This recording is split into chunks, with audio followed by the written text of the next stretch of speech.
Okay, I would like to welcome Funto, a member of our 2023-2024 Foundry Fellowship cohort, to the stage. She is one of 61 fellows from across Africa who have gone through the intensive fellowship focused on strengthening leadership skills and developing innovation and entrepreneurial ecosystems on the continent. Each Foundry Fellow embodies this new calculus, transforming experiences gained through years of building and scaling their innovation-driven companies, and now practicing leadership in new ways as lifelong members of the Kuo Sharper community. Funto is the founder CEO of Chanja Datti. Did I say that right? One of Nigeria's leading waste collection and recycling social enterprises.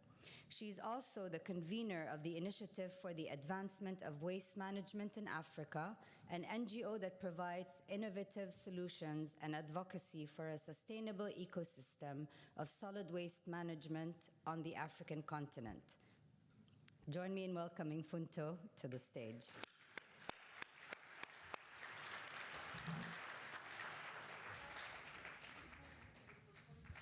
Oh, okay. Can we welcome Funto in the way she deserves to be? Welcome.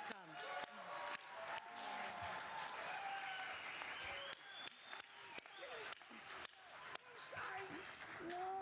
Shall I stay next?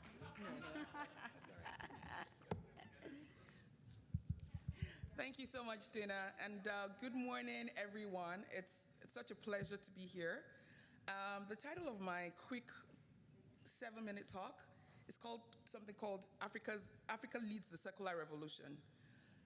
And the reason why I want to talk, and again, this talk is actually going to be focused to my Foundry Fellows, because we're doing great stuff on the continent, but sometimes it could feel lonely.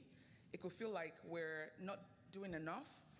And I also want to my clarion call to all of us is that we need to build circular. So just hear me out, and hopefully at the end of the day, I have not only convinced all my Foundry Fellows, but I've also inspired everybody else in the room that circular is the way to go, and that Africa is leading the circular revolution.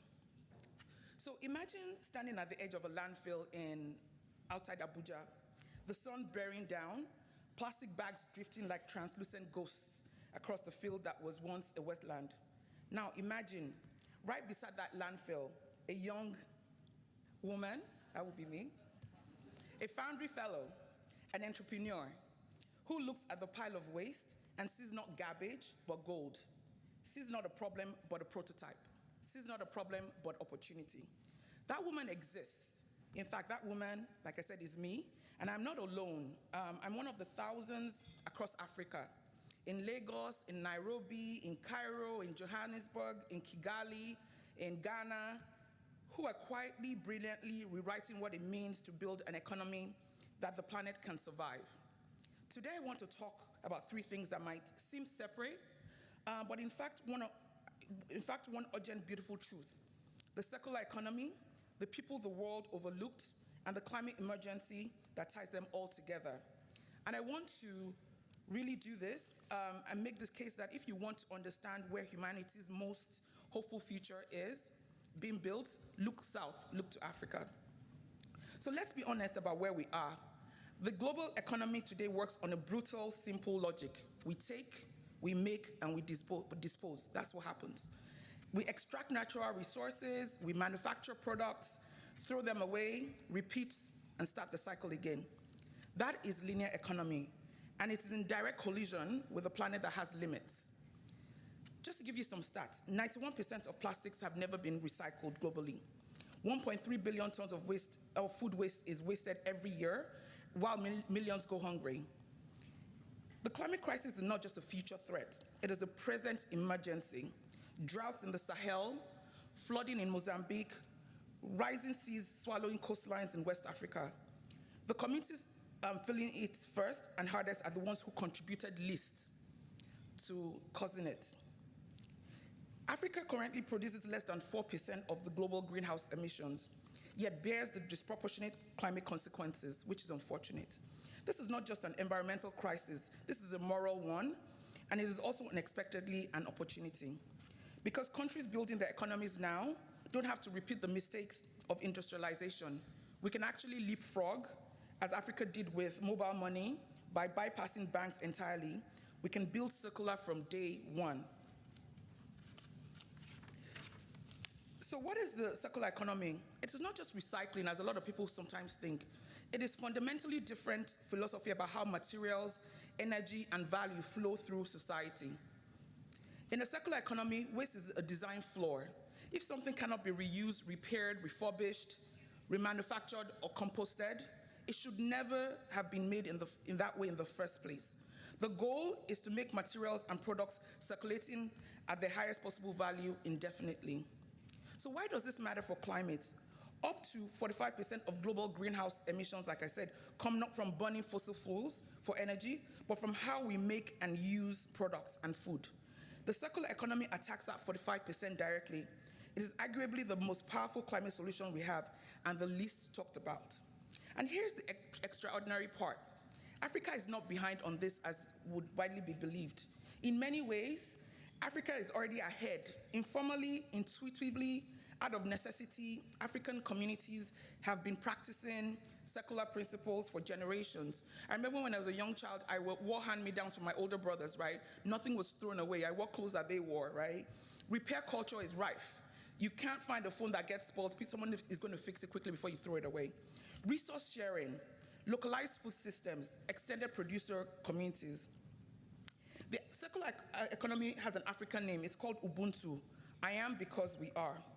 But let me really talk about the people, because my vision of a sustainable future that does not center the voices of those most affected, women, informal workers, youths, rural communities, the people who are really near and dear to my heart and who I live serving, is not a sustainable future if they're not taken into consideration. It is not just a version of an old extractive model with a green label slapped on it. The waste economy in Africa employs tens of millions of people informally. Waste pickers, recyclers, repairers, composters, innovators, they're mostly women and they're mostly young. They're often invisible in the data and in the boardrooms where decisions are made about their lives. So for the frontline circular workers, right, like I talked about the waste pickers and like, in cities from Cairo to Cape Town, waste pickers recover an estimated 50 to 80% of recyclable materials that would otherwise have reached our landfills. With zero government funding, their circular economy in action, unrecognized and undervalued. The women entrepreneurs, women across Africa like myself, creating enterprises from recycled plastic, turning organic waste into fertilizer, burning solar grids for rural homes. They're not waiting for permission. We're not waiting for permission, I'll say it again. We're building the future with our own hands. The leapfrog generation, Africa's median age is 19. I want everybody to think about that, 19.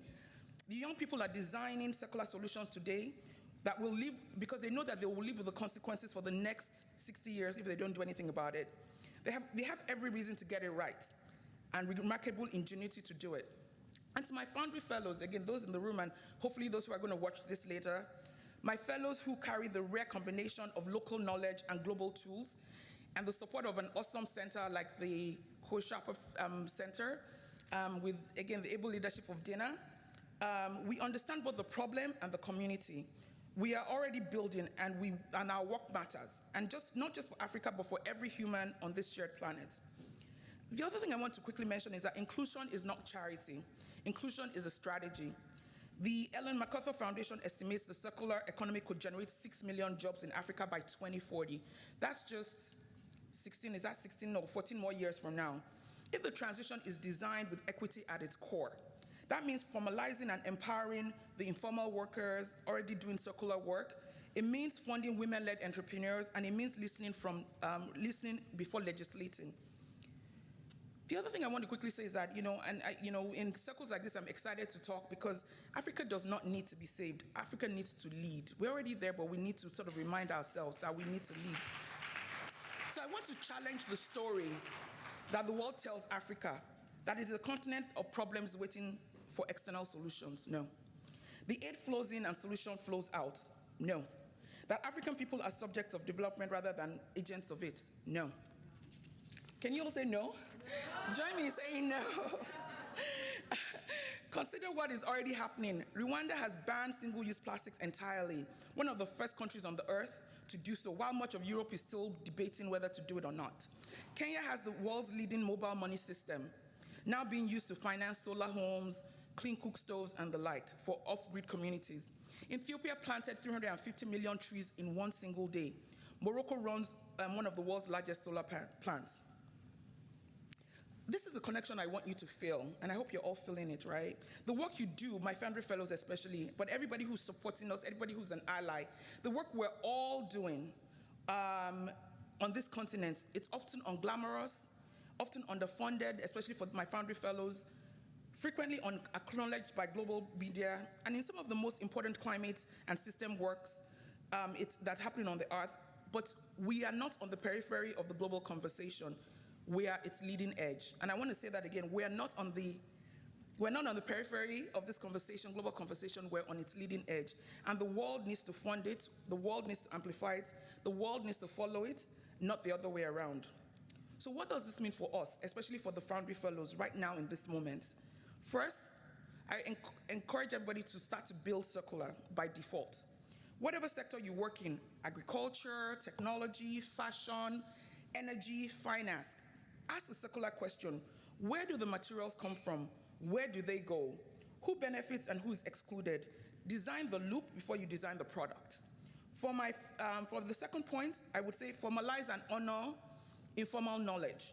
The waste pickers, the repair shop operators, the composting or cooperatives are not obstacles in the circular economy work. They are its foundation. Build policies, platforms, and businesses that lift them up, not around them. And then the third, we need to tell the story differently. And I think this, I implore everybody, we need to start to tell our story differently. The world hears about Africa's challenges, but it rarely hears about Africa's genius and our success stories. Every time you publish a success, every time you share a case study, every time you present at a conference, like here, when I was asked, I said yes, even though I'm shaking a bit, but I said yes because I wanted to tell this story, right? When we mentor a young person, when we do all these good things, we're shifting the narrative that matters more than you know. And then fourth, and the most urgent for me, is that we need to take climate seriously. Not as a topic for another day, not another conference, not another committee. The science is unambiguous, right? But the window for transformation is closing. The communities most at risk are the ones we live in and work alongside. Make climate central to your work, especially for the Foundry Fellows. Everything we do, please, we need to keep that at the core of it. Not just as a constraint, but as the reason. The circular economy is a climate economy. Justice is a climate economy. Africa's future is the climate economy. We're not powerless. We're not too small. History does not move through powerful alone. It moves through the committed, which, again, we all are committed. And with the Foundry Fellows, the practitioners, the dreamers, the builders, we're among the most committed people I know. So I want to return to where I started, that landfill outside Abuja, that young woman beside it, who sees something different. She is not naive. I'm not naive. She knows the odds.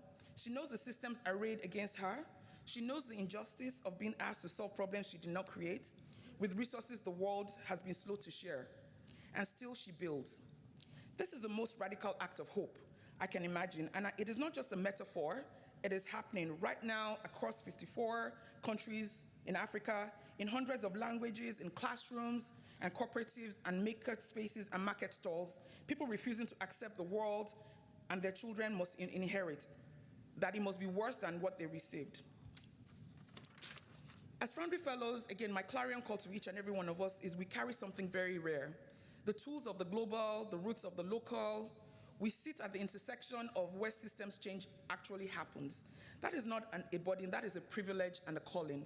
So go back to your work, your messy, beautiful, underfunded, world-changing work sometimes, right? And know this, you are not alone, you are not invincible. What you're doing matters to every human being on this planet. And last but not the least, I will say this and close. The world needs Africa's solution, Africa needs us, and we need each other. Thank you very much.